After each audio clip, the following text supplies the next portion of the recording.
I woke up this morning at 4:30 and thought to myself, do you know what would be really fun to do today? Let's go to New York.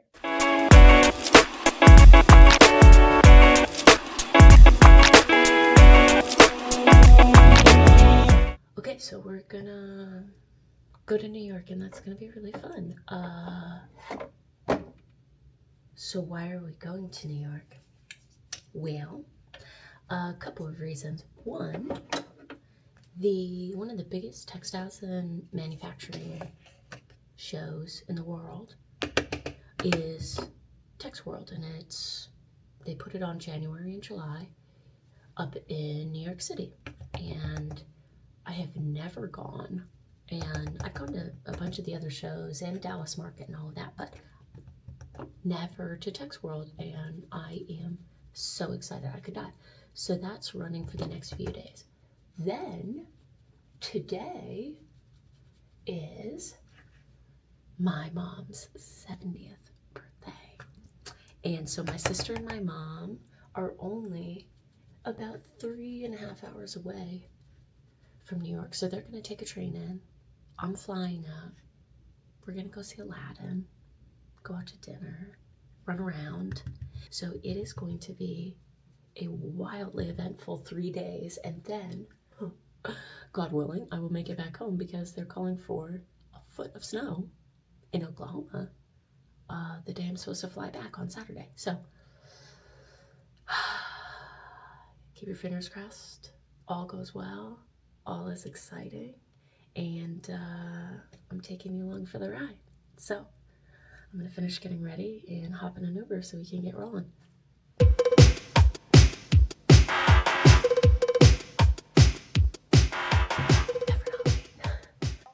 I left the house today with my phone at 28%, which is interesting as a type A personality. Interesting choice to make. So we're going to find out how that goes.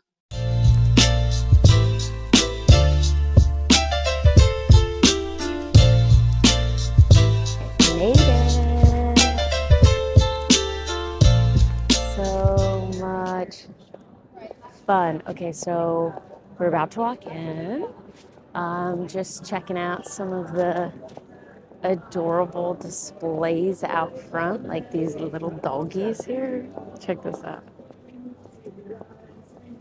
How cute is that? I have no idea what the theme is. I don't know, creativity, generally speaking. That sort of is always the theme in fashion. So, all right, let's get checked in and see what it's all about. So what we're seeing here as we walk in are just a ton of different types of fabrics. So anything you can imagine, you can find here, you can source here. Colors, fabrics, full make garments, manufacturing to make those garments, denim, very cool. Pressed pleat texture fabrics. Wow, wow, wow, wow, wow. Okay, so Market's right behind me. I stepped out for a second to change into a turtleneck and some slightly warmer clothes because it is freezing up here. But I wanted to sit and talk for a minute about markets. So when somebody says, I'm going to market, what does that mean? Small business, large business, individual.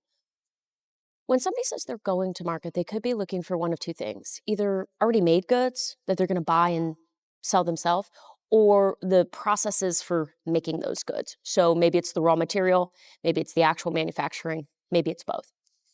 In this case, at this show, Texworld is factories from all over the world that are showing you their manufacturing processes and the fabrics that they have available to create those items. And in this case, it's entirely clothing and apparel and maybe accessories. The different markets across the country are very different. So I have been to the Dallas market. many times. And there you've got to fill out an application. There's a fee. There's you need to have an EIN, a federal identification number for your business. So you can't just come in off the street. You got to have a legitimate business to even go and see what they have there. So it can make market a little bit mysterious. What I love about this one, Texworld in New York City in January and July, is it's free and it is open to anyone. I didn't have to fill out any crazy, not crazy, but like excessive applications or anything like that. You really can sort of show up, check it out, see what market is about and what you could do or start here. So I feel like this is a really great entry-level show. Multiple times a year, one of the biggest cities in the world. It's kind of the perfect way to jump in if you were thinking about, how could I actually produce something? How could I produce something in any way other than truly with just my own two hands in my basement? That makes it sound really appealing, but you know what I mean. So if you wanted to scale, expand in any way, and you were looking to do that in the clothing industry, this is an awesome place to start and start meeting people, start figuring out what that process looks like, because this is just the first step. After this, then you jump into the actual creation of that good, that product that you want to make. And I don't know, I always love coming out to these. I love going to different markets in different regions of the country. There's so much to know, there's so much to see. They are very different geographically, and then just the types of customers and buyers that the markets are catering to. Like, you know, you're going to see a lot of cowboy chic out in Texas and not so much here. So the different markets, different regions are great to explore. So I'm going to do a little more popping around in there, and then we'll recap before our next activities.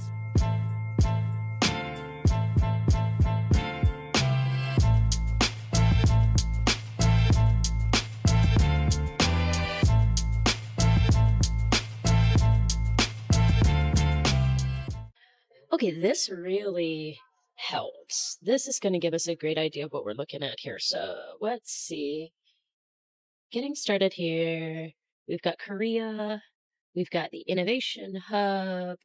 We've got trends, Taiwan, Uzbekistan, Bangladesh. So everything is set up in a grid, and all of the colors coordinate to the key over here. So what we're looking at here is all of the different types of either materials, apparel, or manufacturing processes that are going to be offered here and the different countries that are offering them. So very helpful, very useful.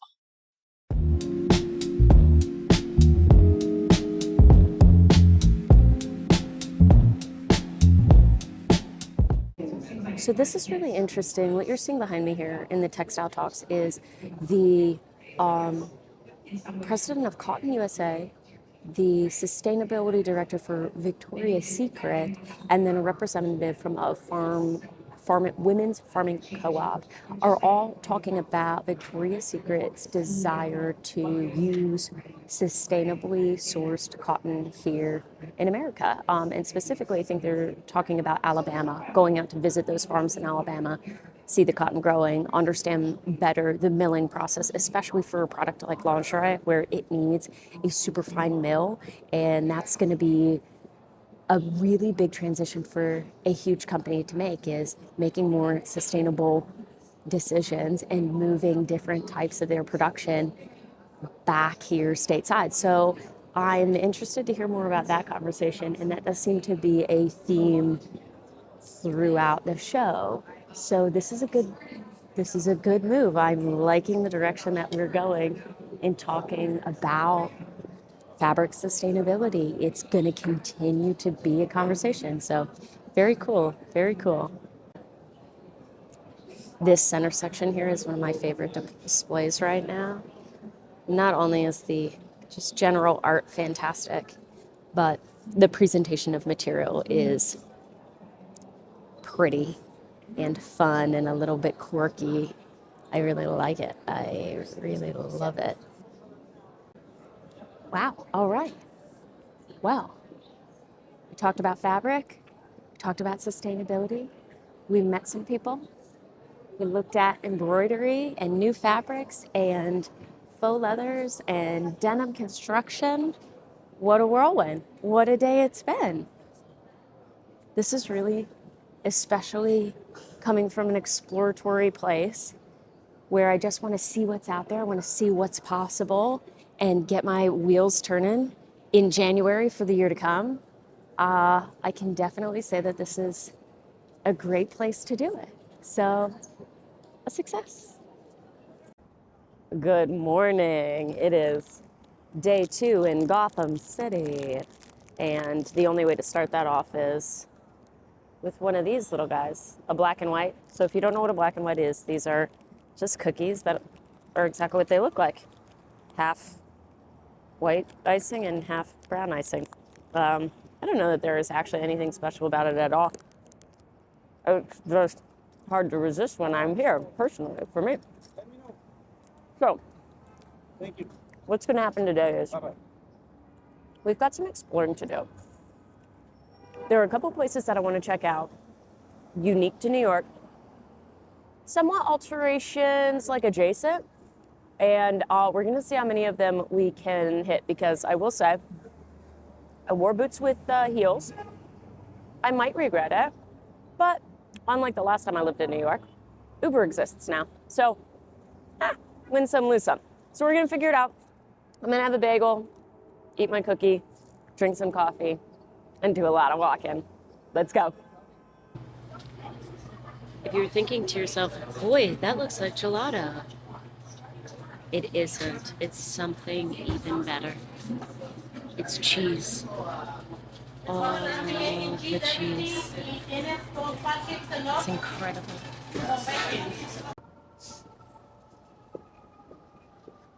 Oh, the mothership. We have made it, folks. I knew we were close because I'm looking in the window and seeing zippers of every shape, size, and color, but here we are. Can you see what that says out there? This is like going into the Ministry of Magic for me, for all the Harry Potter fans out there. I feel like, you know, we're doing it. We're ready.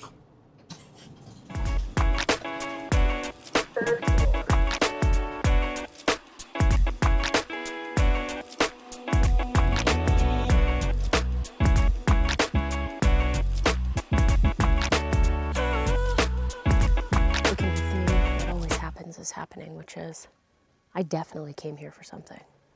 I know that I did. Not just for me, too. I think I had requests. I think I took requests. I said, oh, I'm going to be there. I could totally pick that up for you. And now I'm here. And I have no idea what I'm supposed to be doing. And I don't even care that much. That's probably the real problem. I just like being in it. I just like feeling it.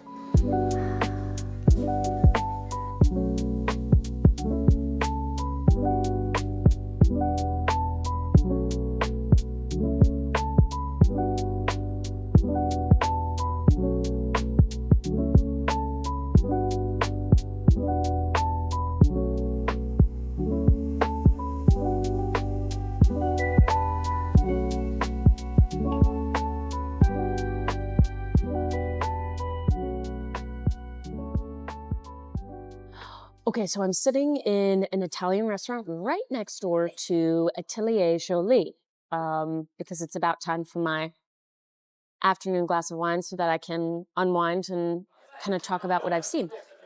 What's really interesting about the space is they're now more of an art space versus being what looked like kind of a luxury alteration shop. Honestly, that's kind of what I thought. Pause for a wine break.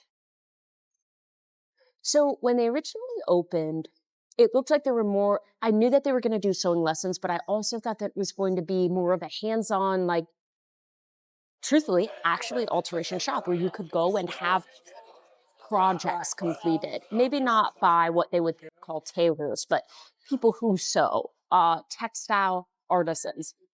But that's not really the direction, or at least that's not the direction they're going anymore. This art space is more kind of profiling artists, portraits, textiles in general, and then having short residencies of textile artists in the upstairs area where they can show off works that they've created, work with people to design individual pieces. So it's very, ooh, thank you. Very interesting, but also a very different direction. So I'm really glad that I got to see it because I think I'm catching it probably at the tail end of what they originally thought was going to be more textile focused, moving into a more general art focus. So I'm glad that I got to see this while it was still in that state. Not exactly what I had planned, but still interesting to see, interesting to take in, because of course, what does that mean? Well, it's another scenario in which something that began as a textile focused business is moving in a more general direction, maybe because it's really difficult to nail down what the general public is looking for and wanting in a textile focused business, a clothing focused business. So I think I'll have more thoughts on this, but it's time to dig in to this beautiful bread and pear salad I've got next to me here. Ooh. Sorry, I already. Yummy. Yay. Cheers.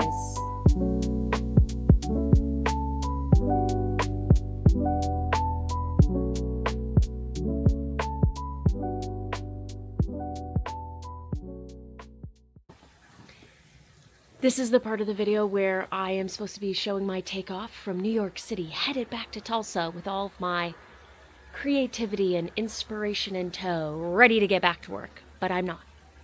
I am here watching feet of snow fall around me from my parents' porch. So I made it out of New York. I made it to DC. And my parents are about an hour and a half away in Pennsylvania. And so once I stayed the day in DC watching every flight get canceled, they took pity on me and came out and got me. So my parents brought me home, where God knows I might be staying for a couple of days with the level of snow that is falling. So wish me luck. In the meantime, I think we're just gonna play. Here's a purple suit for you. This one's got fur on it. Oh my gosh. I don't know. That one does have fur on it. And that's a complete But see, outfit. this one's really like, this is the sentimental one. Yes, you it know? is. All right, fine. Let's try this. Why do we keep these things, right? I mean, This is what you do when you're snowed in, right? yeah, try Wait, on wait. everything you've ever owned. When you're 1,200 miles from home. Yeah, baby. You're like Superwoman. Oh, I could definitely, like, I could be on the Fantastic Four. I think we're ready, Dad. Let's try it. all right. Oh my gosh. Ooh. There we go. Okay. Off to a great start. Ah! Oh. Ah! Oh my gosh. Woo. Whew. Made it. Oh, my glove barely made it. Holy moly. Fun. Here. Okay, we just pulled up to my my dad's shop. I always got to visit when I'm in town. A little bit of art outside, you can always tell. Okay, let's pop in here and see what we've got. So while I'm stuck in town, we're gonna do a couple of things. One, Dad always likes to show me what they're working on. For, you know, those of you that have been watching for a while, of course, you know that my dad and my brother are metal sculptors. They build metal art for a living out of everything. Copper, steel, bronze is the big new adventure right now, and they've got a piece over there that they're working on, so I'm going to show you that too. But my dad is also going to send me one of his older pieces that I have always coveted, and we got to make a special box for it. So today's special snow day project is making a box so that I can bring some art home. Why not? So Dad's giving me a quick reminder crash course on the difference between all of the different welds and metal types. So we've got brass and copper and the little pegs that are going to get brazed onto there versus soldered. What'd you just say, Dad?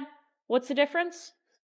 Soldering, brazing? Yeah, soldering is mostly just at low temperature, and it's usually used mostly for plumbing or for electrical, and it's not structural. It'll hold things together, but you can't really build structure with it. It's not strong. So the brazing is a lot stronger. A lot stronger. Lot stronger. And then what is this? How is this welded together?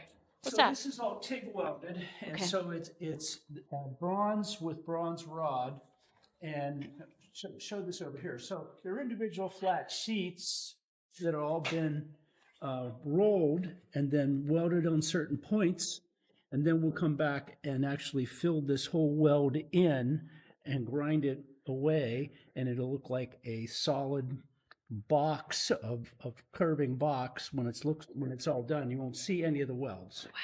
Just like this. This is like like a dream before and after scenario for anyone who wanted a quickie lesson on welds, which may not be anyone watching this video, but they are getting it anyway. So just to be clear, anybody that tells me they can't figure out why their bobbin is nesting, this guy is just recreationally using explosive gases in his garage. And again, I grew up with him. So just get in there, figure it out. It's what everybody's doing. It's all the rage. All right, so we're gonna